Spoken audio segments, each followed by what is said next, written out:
തുടർച്ചയായ 3 തോൽവികളുമായി Chennai super Kings പതറുമ്പോൾ വലിയ ചോദ്യചിഹ്നമായി നായകൻ ഋതുരാജ് ഗെയ്ക്വാദിന്റെ നേതൃപാടവം.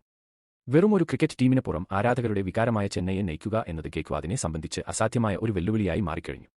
ഇതിഹാസ താരം എസ് ധോണിയുടെ നിഴലിൽ നിന്ന് മാറി സ്വന്തം വ്യക്തിത്വം തെളിയിക്കാൻ ശ്രമിക്കുന്ന ഗെയ്ക്വാദിന് മുന്നിൽ പ്രതിസന്ധികൾ ഏറുകയാണ്. പരിക്കേറ്റ് പുറത്തിരിക്കുന്ന ധോണിയുടെ സാന്നിധ്യം ഇന്നും ഗെയ്ക്വാദിന് മേൽ വലിയ സമ്മർദ്ദം ചെലുത്തുന്നുണ്ട്. ഓരോ ബൌളിംഗ് മാറ്റവും വിക്കറ്റിൽ കലാശിച്ചില്ലെങ്കിൽ അത് ചോദ്യം ചെയ്യപ്പെടുന്ന അവസ്ഥയാണ് നിലവിലുള്ളത്. ഇതിനിടയിലാണ് രാജസ്ഥാൻ റോയൽസിൽ നിന്നും ടീമിലെത്തിയ സഞ്ജു സാംസണിന്റെ സാന്നിധ്യം ചർച്ചയാകുന്നത്. IPLൽ മികച്ച ക്യാപ്റ്റൻസി റെക്കോർഡുള്ള ലോകകപ്പ് ജേതാവായ സഞ്ജു ടീമിലുള്ളപ്പോൾ ഗെയ്ക്വാദിന്റെ ഓരോ നീക്കവും സൂക്ഷ്മമായി നിരീക്ഷിക്കപ്പെടുന്നു. ഗെയ്ക്വാദിന് പകരക്കാരനായി മാനേജ്മെന്റിന് മുന്നിലുള്ള ഏറ്റവും മികച്ച പ്ലാൻ ബി സഞ്ജുവാണെന്നത് നായകന്റെ ആത്മവിശ്വാസത്തെ ബാധിക്കുന്നുണ്ടോ എന്ന സംശയം ശക്തമാണ്. മുതിർന്ന താരങ്ങളെ മാറ്റി നിർത്തി യുവതാരങ്ങളെ കേന്ദ്രീകരിച്ച് ചെന്നൈ നടത്തിയ 30 കോടിയുടെ പരീക്ഷണം ഇതുവരെ വിജയിച്ചിട്ടില്ല. 14.2 കോടി രൂപയ്ക്ക് വാങ്ങിയ പ്രശാന്ത് വീരനെ വേണ്ടവിധം ഉപയോഗിക്കാത്തതും സ്പിന്നർമാരെ കൈകാര്യം ചെയ്യുന്നതിൽ ഗെയ്ക്വാദ് കാണിക്കുന്ന വൈമുഖ്യവും വിമർശിക്കപ്പെടുന്നു. റോയൽ ചലഞ്ചേഴ്സ് ബംഗളൂരുവിനെതിരായ മത്സരത്തിൽ രജത് പാട്ടിദാർ ക്രീസിലുള്ളപ്പോൾ നൂർ അഹമ്മദിനെ പന്തേൽപ്പിച്ചത് തന്ത്രപരമായ പാളിച്ചയായാണ് വിലയിരുത്തപ്പെടുന്നത്. കൂടാതെ ബാറ്റിംഗിൽ ഫോം കണ്ടെത്താൻ കഴിയാത്തതും ഗെയ്ക്വാദിന് തിരിച്ചടിയാവുന്നു.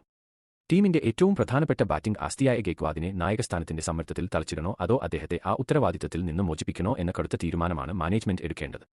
2022 രവീന്ദ്ര ജഡേജയെ നായകനാക്കിയ പരീക്ഷണം പരാജയപ്പെട്ട ചരിത്രം ചെന്നൈക്ക് മുന്നിലുണ്ട്. വരും മത്സരങ്ങളിൽ ടീം ശക്തമായി തിരിച്ചുവന്നില്ലെങ്കിൽ ചെന്നൈ സൂപ്പർ കിങ്സിന്റെ നേതൃത്വത്തിൽ വലിയ മാറ്റങ്ങൾ പ്രതീക്ഷിക്കാം. ഏപ്രിൽ 11 ഡൽഹി ക്യാപിറ്റൽസിനെതിരെ നടക്കുന്ന മത്സരം ഗെയ്ക്വാദിനും ചെന്നൈക്കും ഒരുപോലെ നിർണായകമാണ്.